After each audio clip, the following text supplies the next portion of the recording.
শুরুতেই আজ নজর রাখবো মিশন ২৬ চা শ্রমিকদের মন পেতে আলিপুরদুয়ারের সভা থেকে এক গুচ্ছ প্রতিশ্রুতি অভিষেক বন্দ্যোপাধ্যায়ের।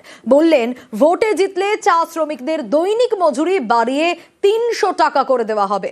শ্রমিকদের পাশে দাঁড়ানোর বার্তা দিলেন, নিশানা করলেন বিজেপিকে।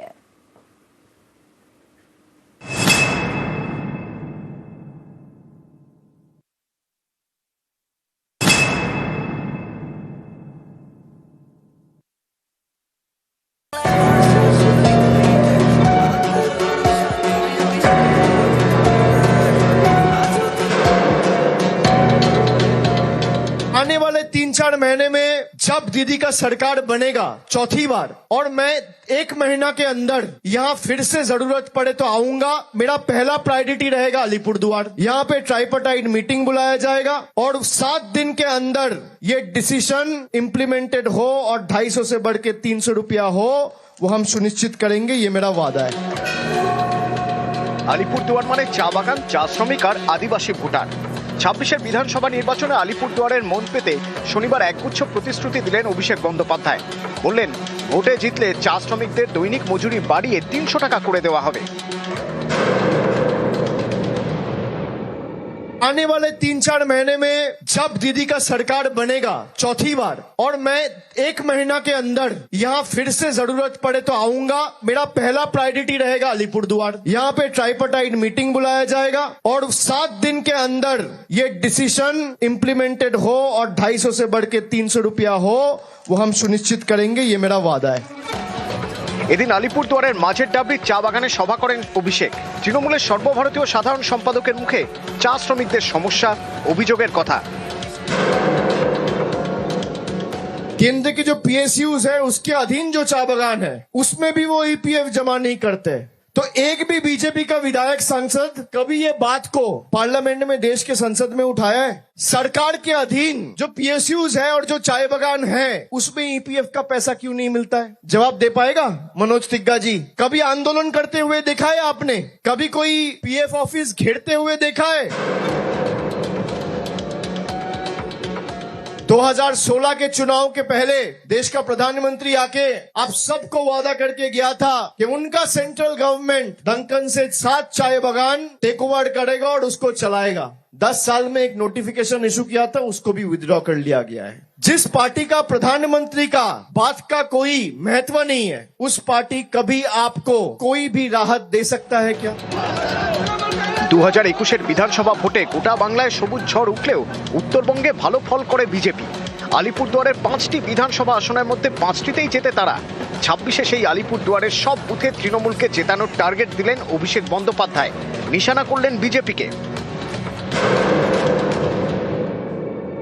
बीजेपी के सांसद और सांप एक है। आप अगर अपने घर के पीछे 1 सांप छोड़ दो, 2 सांप छोड़ दो, 18 सांप छोड़ दो या 12 सांप छोड़ दो, सांप तो सांप ही रहेगा। आप जिसको दूध पिला के बड़ा किया वही आपको काटेगा, वही सांप।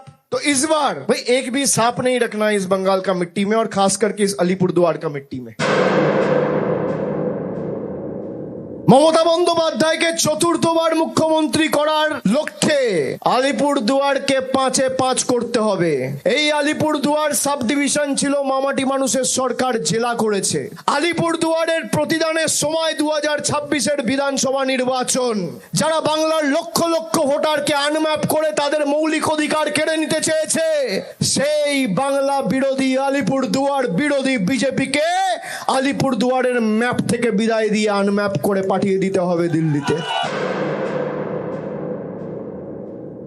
सबक कैसे सिखाएंगे आप? भाई तृणमूल को हर बूथ से 10 वोट, 20 वोट, 50 वोट से जिता के नहीं होगा। हर बूथ से जोड़ा फूल ऐसे खिलेगा कि जिस दिन बूथ से नतीजा आएगा, पोलिंग स्टेशन के बाहर, काउंटिंग सेंटर के बाहर बैलेट बॉक्स खुलेगा, तो ये हैरान रह जाएंगे कि अलीपुरदुआर में हुआ क्या। ऐसे जवाब देना है। Vote to protest.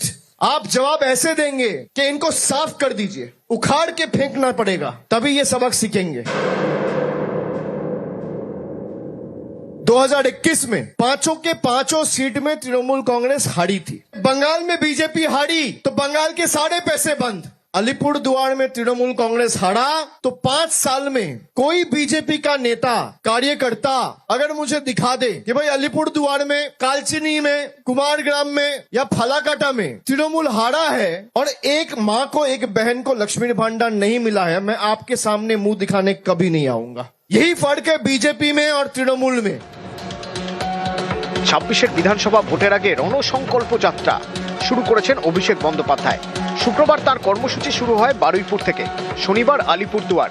এবার রাজ্যের নানা প্রান্তে সভা করবেন অভিষেক। কর্মসূচি চলবে 27শে জানুয়ারি পর্যন্ত। বারুইপুরের পর আলিপুরদুয়ারেও অভিষেকের মঞ্চে দেখা মেলে র্যাম্পে। নিউজ 18 বাংলা। সাপের পাল্টা বাপ, অভিষেকের সাপ মন্তব্যের পাল্টা বাবা হুঁশিয়ারি, তৃণমূলকে নিশানা সুকান্ত মজুমদারের।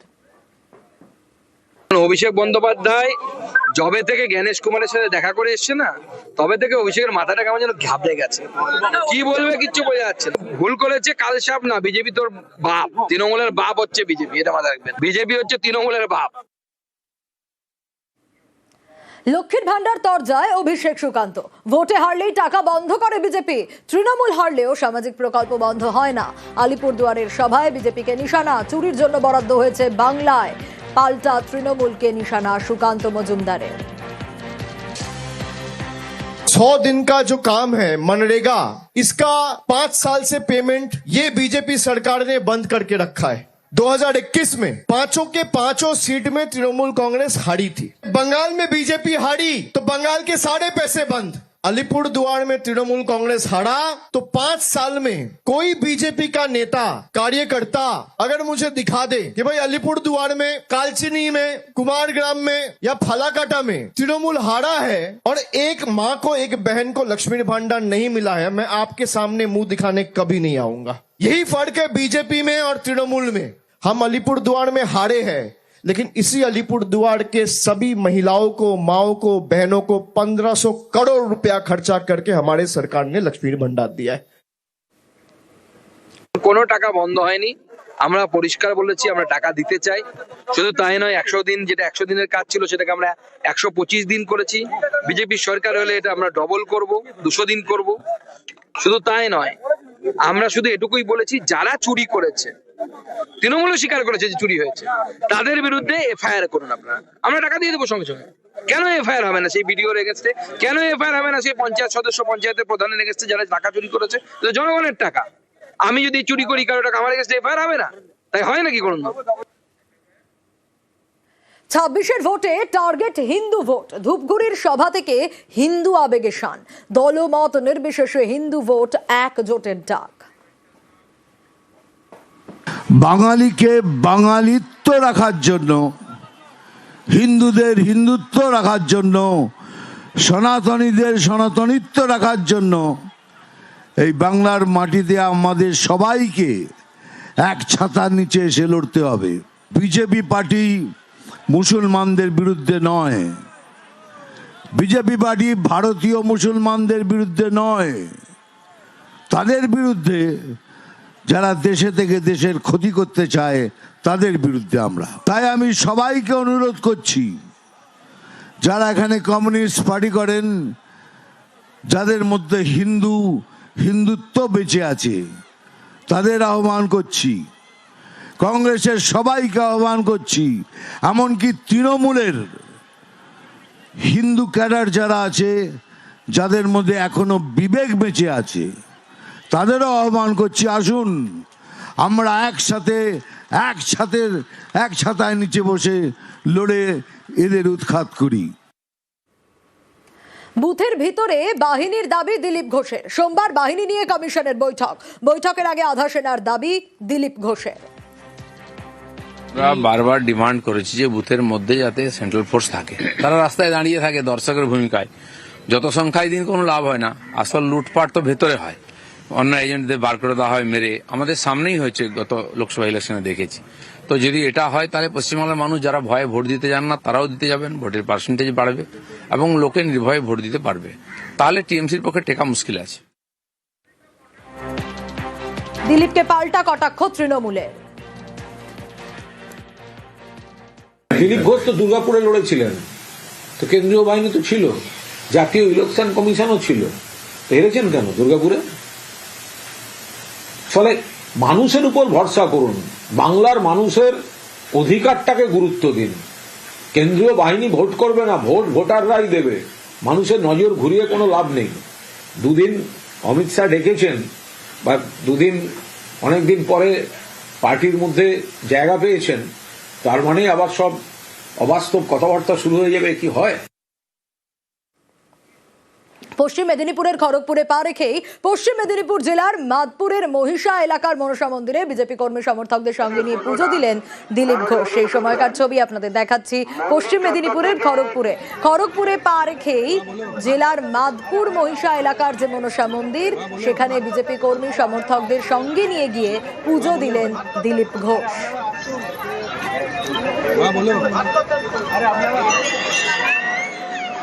মা মনসার খুব জাগ্রত মন্দির আছে।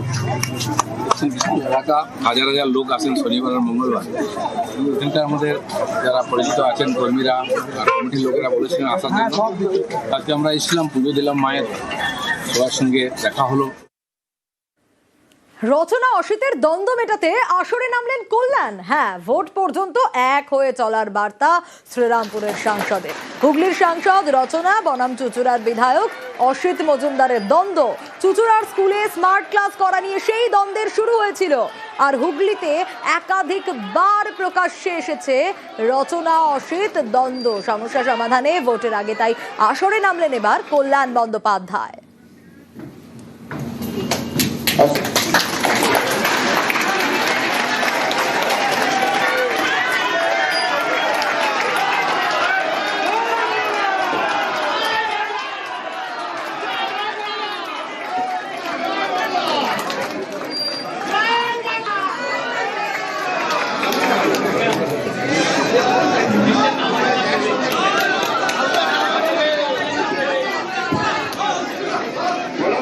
চুচুড়া বিধানসভায় রচনা ব্যানার্জি এবং অসিত মজুমদার শহরের সভাপতি ফণি এদের সবাই মিলে কোঅর্ডিনেট করে নেতৃত্ব দিয়ে এখানে সমস্ত কাজ হবে। নিশ্চয়ই মিটলো, কেন মিটবে না? দল তো আগে, তারপর তো অন্য কিছু। দল থাকলে সব থাকবে, নাহলে কিছু থাকবে না। দ্বন্দ্ব করলে যারা করবে তারা দলে থাকবে না। আমরা যদি একসাথে দল না চালাতে পারি তাহলে কিন্তু মুশকিল হবে। আমরা কেউ 20-22 বছরের বাচ্চা নই যে আমরা একটা সাংঘাতিক রকমের দ্বন্দ্ব নিয়ে বা মাথা চিন্তা করে কিছু করব, বা রেগে যাব, ঝগড়া করব, আড়ি করব, ভাব করব, এটা তো হয় না কখনো। আমাদেরকে দলকে ভালোবেসে কাজ করতে হবে, আমাদের দলের জন্য কাজ করতে হবে। তাই আগামী 4 মাস আমাদের ভীষণ গুরুত্বপূর্ণ। মে মাস অব্দি এখন আমরা একত্রিত হয়ে কাজ করব। ভুল বোঝাবুঝি যদি কিছু হয়ে থাকে, দুজন দিদি এবং অভিষেকের সাথে দুজনে একে চলবো। আগামী কাল থেকে অন্য রূপ দেখবেন চুচুড়ার। রচনা আমার নিজের বোনের চাইতে বেশি, অতএব এটা কোনো ব্যাপার নয়। ভুল বোঝাবুঝি সাময়িক, দীর্ঘদিনের লড়াইতে আমরা এক।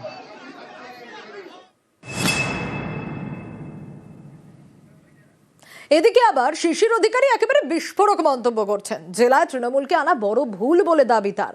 বিজেপির সভায় দাবি কাথির প্রাক্তন সাংসদের, ভুল করেছিলাম, ক্ষমা করবেন। মন্তব্য শিশিরের। নাটক বলে পাল্টা কটাক্ষ তৃণমূলের।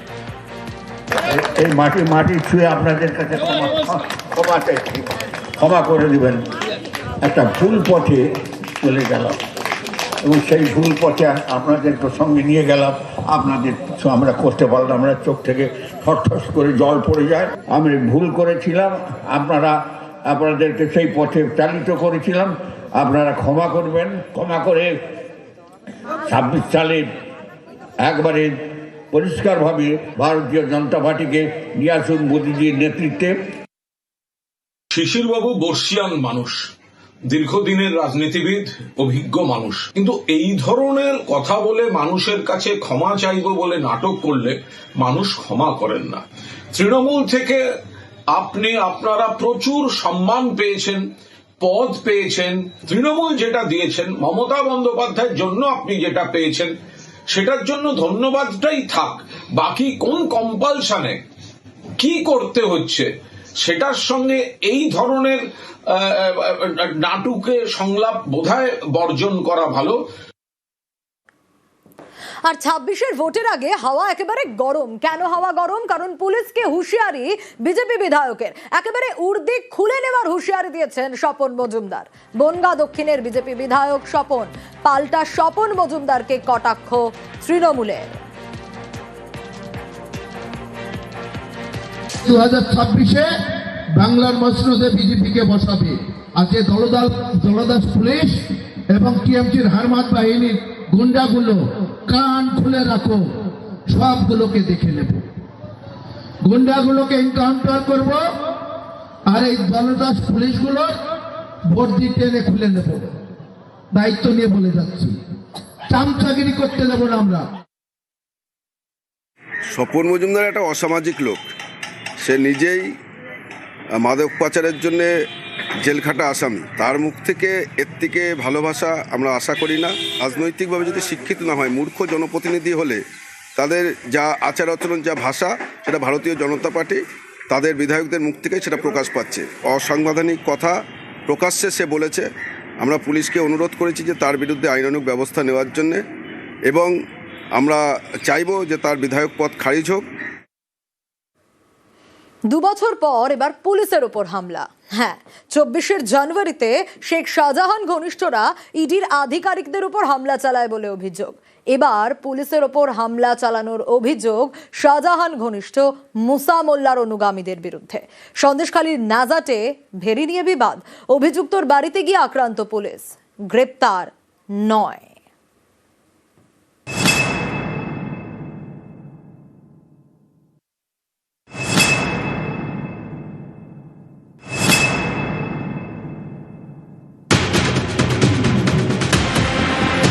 শুক্রবার গভীর রাত, সন্দেশখালীর ন্যাজাটে আক্রান্ত পুলিশ।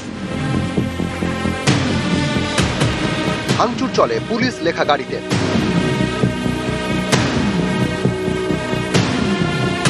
আহত হন ন্যাজাট থানার রাজবাড়ি ফাঁড়ি এক সাব ইন্সপেক্টর ও 3 জন কনস্টেবল। অভিযোগের আঙুল শেখ শাহজাহান ঘনিষ্ঠ মুসা মোল্লা দলবলের দিকে। এই ঘটনার পর শুরু হয় ব্যাপক ধরপাকড়। বেশ কয়েকজনকে গ্রেপ্তার করা হয়। ছিল অনেকজনকে নিয়ে আসা হয়েছিল। 9 জন অ্যারেস্ট। প্রধান উপপ্রধান কি গ্রেপ্তার? এমনি ডিটেইন কোশ্চেনিং এর জন্য নিয়ে আসা হয়েছে। উত্তর 24 পরগনা সন্দেশখালীর ন্যাজাট।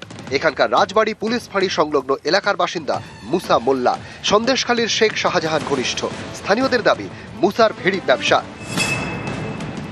এই ন্যাজাটেরই বাসিন্দা আজিজুল গাজী। অভিযোগ, তার ভেড়ি দখল করে রেখেছে মুসা। এ নিয়ে 4 বছর ধরে দুজনের মধ্যে গোলমাল। বসিরহাট মহকুমা আদালতে দ্বারস্থ হন আজিজুল। ভেড়ি এলাকায় 144 ধারা জারি করে আদালত। অভিযোগ, সেই নির্দেশ মানেনি মুসা মোল্লা। এরপর ফের আদালতে দ্বারস্থ হন আজিজুল। তখন আদালত নির্দেশ দেয় থানায় হাজিরা দিতে হবে। অভিযোগ, একাধিকবার নোটিশ ধরালেও থানায় হাজিরা দেয়নি মুসা। এরপরেই শুক্রবার গভীর রাতে মুসার বাড়িতে যায় রাজবাড়ি ফাঁড়ির পুলিশ। অভিযোগ, তখন অনুগামীদের ডাকে মুসা। তারা পুলিশের উপর চড়াও হয়, মারধর করে। পরে বিশাল পুলিশ বাহিনী ঘটনাস্থলে যায়, আহতদের উদ্ধার করে। শুরু হয় ধরপাকড়। আর আমরা বাইরে গিয়ে দেখি যে পুলিশই ওই লোকে 1:30টার সময় ওই ওনাদের ঘরের জানলা টালা ভাঙতেছে, দরজা খোলার চেষ্টা করছে। আর পুলিশের গাড়ি ভেঙেছে কি এখনো আমরা জানিনি, আর কখন ভেঙেছে তাও আমরা জানিনি। ওই আমার 2টো ছেলে, আমার স্বামী আর আমার জামাই। এক সময় সন্দেশখালীর বেতাজ বাদশাহ শেখ শাহজাহান।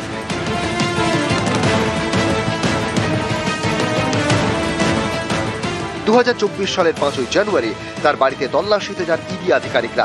অভিযোগ, তাদের উপর হামলা চালায় শাহজাহান অনুগামীরা। এবার অন্য একটি ঘটনায় সেই সন্দেশখালীতে আক্রান্ত পুলিশ। 2রা জানুয়ারি গভীর রাত। অভিযোগের আঙুল শাহজাহান ঘনিষ্ঠ মুসা মোল্লার দলবলের দিকে। সন্দেশখালী থেকে জিয়াউল আলম এবং অনুপম সাহা, নিউজ 18 বাংলা। আর এসআইআর এর কাজের চাপে আবারও বিএলওর মৃত্যুর অভিযোগ উঠে আসছে। কোচবিহারে বিএলওর মৃত্যুতে রীতিমতো চাঞ্চল্য ছড়ায়। আজ নির্দিষ্ট বুথে হিয়ারিং এর কাজ ছিল বিএলওর। গতকাল রাতে হৃদরোগে আক্রান্ত হয়ে মৃত্যু।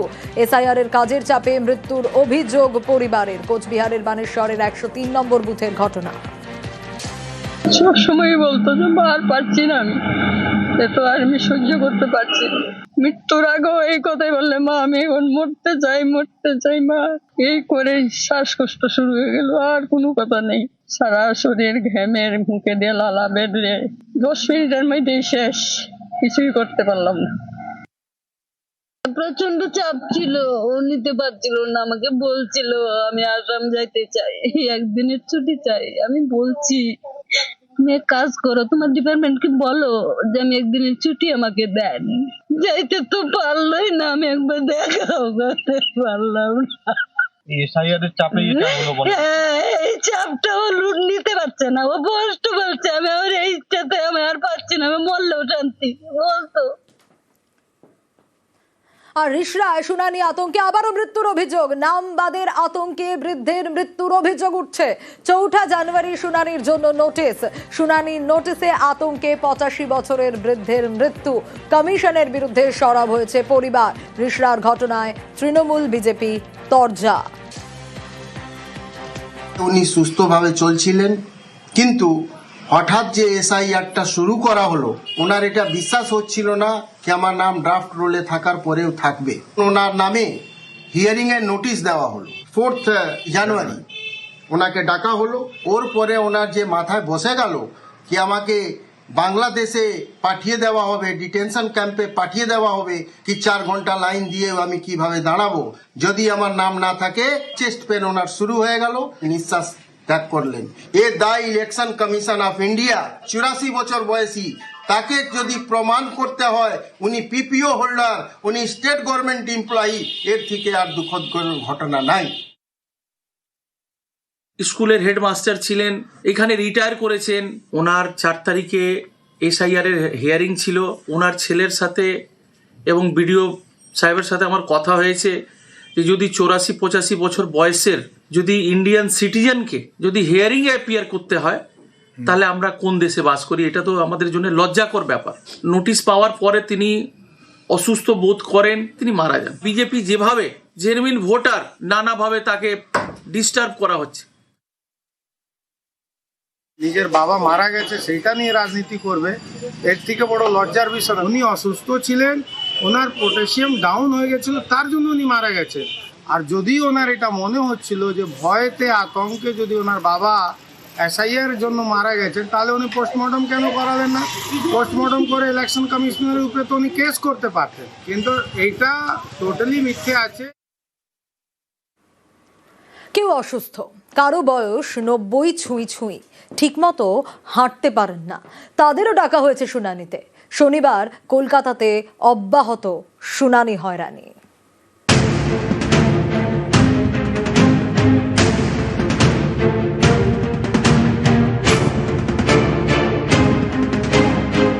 টালিগঞ্জের অমরেন্দ্র মুখোপাধ্যায়, বয়স 90 ছুঁই, ঠিকমতো হাঁটতে পারেন না। এই অবস্থাতে ক্র্যাচে ভর করে শনিবার শুনানিতে। হেঁটে আসতে তো কষ্ট হচ্ছে। খুবই কষ্ট হচ্ছে। 2024-এ ভোট দিয়েছেন তো? হ্যাঁ। তখন কি বাড়িতে? বাড়িতে না, তখন গিয়েছিলাম। এই যে অবস্থা, হাঁটতে পারতাম, এখন তো পারছি না। কবে থেকে একদম হাঁটতে পারছেন? বছরখানেক তো বটেই। এই অবস্থায় এখানে আসতে হচ্ছে, কতটা কষ্টকর? খুব কষ্ট হচ্ছে, আমার তো খুব খারাপ লাগছে। তো পায়ের জোর নেই, এসছে, আসতে হবে। এটা আশঙ্কা থাকছে, কতটা ভয় লাগছে? না থাকলে তো খারাপ লাগবে না। এতদিন আমরা ভোট দিয়েছি, আমরা আগে থাকতাম ম্যাডিস্কার পার্কে, সেখানেও ভোট দিয়েছি, আবার এখানে এসেও ভোট দিচ্ছি। 80 বছরের মধ্যে কাউকে এখানে মানে ডাকাও হবে না, এটা বলেছিল কমিশনার, কিন্তু আপনাকে তো আসতে হলো। তারপরে শুনলাম যে না, যেতে হবে, সবাইকে যেতে হবে, একেবার একরকম বলে। বলার কোনো ঠিক নেই, বুঝলেন? কি যে বলছে, কি যে না বলছে, এক বলছে হবে, এক বলছে হবে না। খুব কষ্ট হচ্ছে, কোমরে ব্যথা, পায়ে কমলে বা হাঁটা চলা করতে পারি না, আতঙ্কে চলে এসেছে। ভোট দেওয়া যদি নাম না থাকে কোথায় পাঠিয়ে দেবে, ওই জন্য ভয়তে আমরা এখানেই জন্ম। উত্তর কলকাতার শ্যামপুকুর, এখানকার বাসিন্দা বছর 67 সুমিতা বিশ্বাস। তার 2টি হিপ জয়েন্ট ভাঙা, অপারেশন হয়েছে, ঠিকমতো হাঁটতে পারেন না। কিন্তু 2002-এর ভোটার তালিকায় নাম না থাকায় তাকে ডাকা হয় শুনানিতে। এদিন গাড়ি ভাড়া করে এসআইআর শুনানিতে নিয়ে যাওয়া হয়। হিপ জয়েন্ট দুটোই ভাঙা, এই তো 25-এ একটা ভেঙেছে, তার আগে তোমার করোনার সময় একটা ভেঙেছিল। এখন অপারেশন হয়েছে? হ্যাঁ, দুটোই অপারেশন। হাঁটতে তো পারছেন না? ওই ধরে ধরে ঘরের মধ্যে হাঁটাহাঁটি করি, তাছাড়া পারি না। নির্বাচন কমিশন ব্যবস্থা করলে ভালো হতো। ভালো তো হতো। ওনারা বলেছেন 85 বছরের ঊর্ধ্বে হলে পরে, আপনার বয়স 65, 60 বছরে অনেকে অসুস্থ হয়ে পড়ে। হয় 50-ও হয় অনেকে। ঘরে হলে তো ভালোই হতো, কিন্তু তো হলো না, আমার তো আসতেই হলো। গাড়ি থেকে নামিয়ে বৃদ্ধাকে ধরে ধরে শুনানি কেন্দ্রে নিয়ে যান তার দাদা। ক্যাব ভাড়া করেই যেতে হচ্ছে, হেঁটে যাওয়ার বাসে যাওয়ার পয়সা নেই, হয়রানির শিকার। আমি ট্যাক্সিতে এসেছি, ট্যাক্সিতেই যাচ্ছি। আমার ওখানে গিয়ে করালে তো বাড়িতে গিয়ে, কিন্তু এখন যা ইলেকশন কমিশনের 85-তে ঊর্ধ্বে, কিন্তু ওনার তো 85 হয়নি। যদি অসুস্থ লোক হয় 60 বা 50, এমনও তো আছে বিকলাঙ্গ, তাদের জন্য বাড়িতে করলে আমার মতে ভালো। নিউজ 18 বাংলা। শিলিগুড়িতে এর আগেও স্কুল ফি নিয়ে বিক্ষোভের ছবি দেখা গেছিল। আজ আবারও শিলিগুড়িতে স্কুল ফি নিয়ে বিক্ষোভ। শিক্ষা দপ্তরের নির্ধারিত ফি কাঠামোকে উপেক্ষার অভিযোগ, স্কুলে ভর্তি হতে বাড়তি ফি নেওয়ার অভিযোগ। শিলিগুড়ির শক্তিগড় গার্লস হাই স্কুলের ছাত্রী অভিভাবকদের বিক্ষোভে সামিল এআইডিএসওর সদস্যরাও। স্কুল কর্তৃপক্ষকে জানিয়েও লাভ হয়নি বলে অভিযোগ।